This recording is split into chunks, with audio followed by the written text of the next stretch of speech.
Olá, tudo bem? Então, nesse vídeo aqui eu vou começar uma série de vídeos discutindo a questão da teologia, né? Então veja, tem uma miríade, uma quantidade enorme de tópicos aí que eu poderia abordar para iniciar aí a discussão sobre a teologia. Então eu vou me propor aqui fazer o seguinte, tratar aqueles temas que são mais interessantes, né? Que tem aquela possibilidade de uma abordagem mais provocadora. Então, vou tentar não falar aquilo que você pode facilmente encontrar ali na Wikipedia, ou então em qualquer outro site de busca, né? Então, dentre diversos temas teológicos ali, a gente poderia trabalhar, por exemplo, temas sobre a história da igreja, teologia sistemática, mesmo sobre a Bíblia, né? Mas eu vou tentar fazer uma correlação de diversos temas que tem uma coisa a ver com outra e que chame alguns outros. Então se você tiver dúvidas, questões e contradições com o que eu estou querendo dizer, por favor, anota ali embaixo do vídeo, tá? E vamos abrir o palco aí para discussão, para controvérsia, para a disputa fraterna, calorosa, em torno dos temas que são importantes. Hoje, o tema de hoje é calvinismo. Calvinismo, né? Essa questão do calvinismo, ela não é um uníssono. A sua origem dá-se em torno do Calvino, né? João Calvino, Jean Calvin, porque ele é nascido ali numa região da Suíça francesa. Então, esse Jean Calvin, ele se tornou o reformador,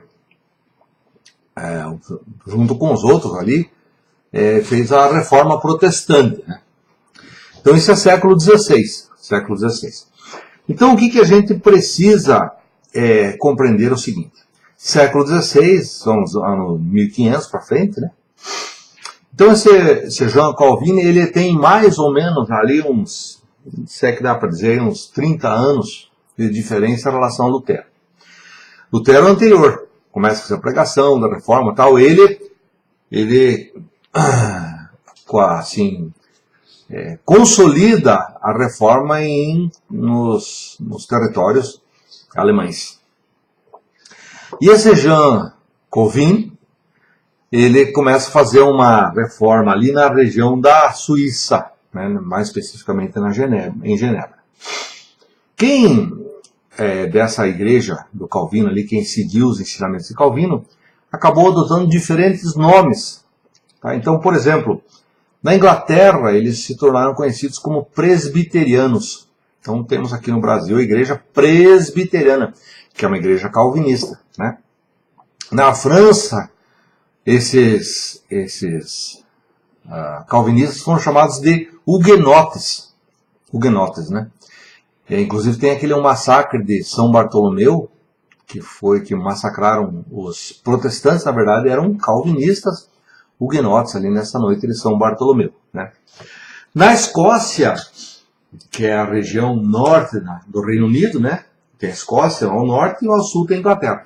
No norte são conhecidos como reformados, os reformados escoceses. E nos Estados Unidos também são conhecidos como puritanos. Então, quando você fala, veio a imigração puritana para os Estados Unidos, é a imigração calvinista, que assumiu essa denominação. Foram conhecidos como sendo puritanos, né? Então, veja, são diferentes nomes. E é interessante que hoje você, por exemplo, pode encontrar uma igreja reformada, que não assume o nome de presbiteriana, mas é uma igreja calvinista. Então, primeira questão importante para você compreender a teologia e tal, né? A religião cristã do nosso tempo, a parcela da reforma que se tornou vitoriosa é a reforma calvinista. Toda a religião protestante e até mesmo parte da doutrina do catolicismo acabou sendo influenciada, porque o catolicismo, com a Reforma, ele fez a Contra-Reforma, né? E nessa Contra-Reforma ele tomou os parâmetros da teologia calvinista, algumas coisas ele acabou assumindo. Então, todo o cristianismo praticamente que você conhece aí, né? Não importa se é a igreja reformada, se é a igreja pentecostal, neopentecostal, ou que quer que seja, é teologia calvinista, porque é essa que é a teologia vitoriosa. A teologia marginal, se tornou marginal, costumamente desconhecida, é a teologia luterana, essa bastante marginal, porque os próprios luteranos não sabem o que é teologia luterana, né? Veja bem, estou falando aqui os membros da igreja, né? É lógico que um outro pastor, um outro teólogo aí, sabe o que é teologia luterana, mas a maior parte não conhece. Vamos para a igreja porque o avô era luterano, o bisavô e tal, não sei o que, vai na igreja luterana, mas não sabe bem o porquê que é. Se tivesse que tomar uma decisão pela teologia luterana, né, você estudasse primeiro para tomar a decisão depois, ok, mas via da regra não é isso que acontece. Então, teologia luterana é teologia marginal. Ela tem uma solidificação maior nos países da Escandinávia. E talvez até eu devia fazer um parênteses lá, né, porque nos países escandinavos, o cristianismo acabou assumindo uma configuração bastante forte com a teologia luterana, com seus acertos e seus desacertos também. Mas, grosso modo, a teologia vitoriosa é a teologia calvinista, né? A segunda teologia marginal é a teologia anabatista, os anabatistas históricos. Precisaria gravar um outro vídeo para fazer essas diferenças, essas teologias marginais aí, né? Mas os anabatistas também fazem parte da reforma da igreja do século XVI, mas são teologias marginais. Elas não conseguiram não conseguiram se impor à sociedade. A sociedade acaba não pensando nos termos das teologias luteranas e anabatistas. O pensamento normal é o pensamento calvinista, né? Diz lá, se você for pegar os compêndios aí de teologia, que a diferença que houve entre luteranos e calvinistas se deu na ceia do Senhor, né? Ok, mas veja bem, é uma diferença ali que eles notaram, ficaram brigando por causa disso e tal, mas essencialmente não é o que importa, entendeu? Não é o que importa. O que realmente importa na teologia calvinista é a forma de compreensão da vida cristã, da eclesiologia, da doutrina da igreja, e a doutrina do que o cristão faz, o que acontece com a vida cristã, né? Então veja lá. No calvinismo nós temos aí o Jean Calvin, João Calvino, né?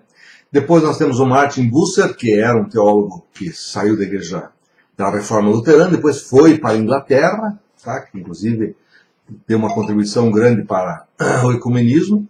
Nós temos o Heinrich Bullinger, o Theodor Beza e o John Knox. John Knox é um teólogo presbiteriano que foi o grande pregador na Escócia. Então esses 5 cidadãos, aí, 5 nomes, marcam a teologia calvinista. Esses 5, né? Tem os outros aí, mas pega esses 5 aí, você vai ter uma boa noção. A teologia calvinista é uma teologia reformada, por quê?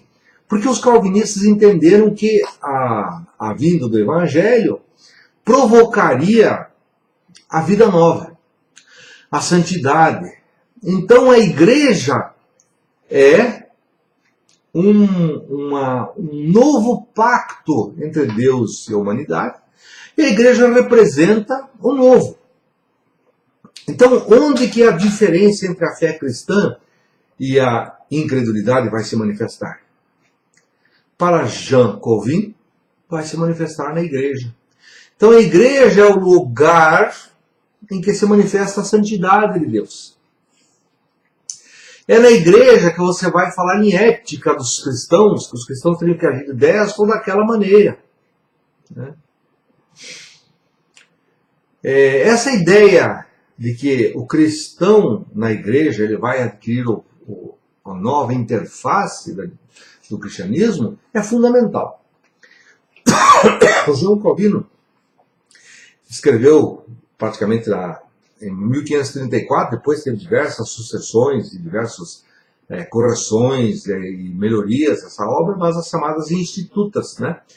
Que são as instituições da fé cristã. Por onde começa João Calvino aí a discussão das instituições? Onde estão as instituições da fé cristã? Ele começa a discutir da criação, né? Então veja, para Calvino, a igreja é uma nova criação. Ela é a restituição daquilo que havia sido planejado originalmente por Deus. O cristianismo é uma nova aliança. Então veja essas palavras, nova aliança, novo pacto e tal. Essas são palavras importantes dentro da doutrina calvinista. Como também são importantes a questão da ética, de você viver diferente, de você fazer diferença, tal. Então o que vai aparecer dentro do calvinismo? Regras. As regras de conduta, as regras éticas. Por exemplo, a pergunta sobre o que eu posso ou não posso fazer é uma pergunta tipicamente calvinista, né? A pergunta se eu devo, por exemplo, se eu posso fazer greve ou não, é pergunta calvinista. A pergunta como eu devo ser como cristão é uma pergunta calvinista. O que eu posso fazer, o que eu não posso fazer, como é que eu devo me vestir. Note, quando você for visitar uma igreja, você vai notar, por exemplo, a ênfase na ordem, as coisas ordenadas e tal. O pastor fazer a pregação, ele faz a pregação em 3 pontos ali e tal, bem quadradinha, né?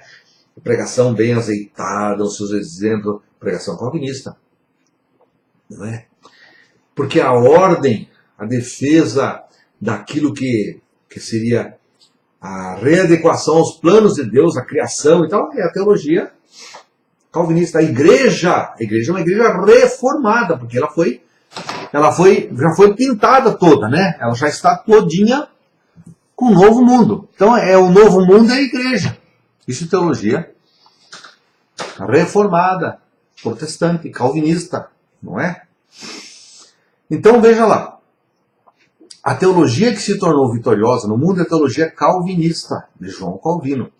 Essa teologia que se tornou vitoriosa, ela está impregnada, para não dizer empesteada, na pregação geral das igrejas. Toda teologia que você vai ouvir aí, você vai ver o ranço, a maneira calvinista de interpretar-se as coisas. Vou precisar gravar agora um Calvinismo 2 para que a gente possa continuar esse bate-papo aí. Beleza?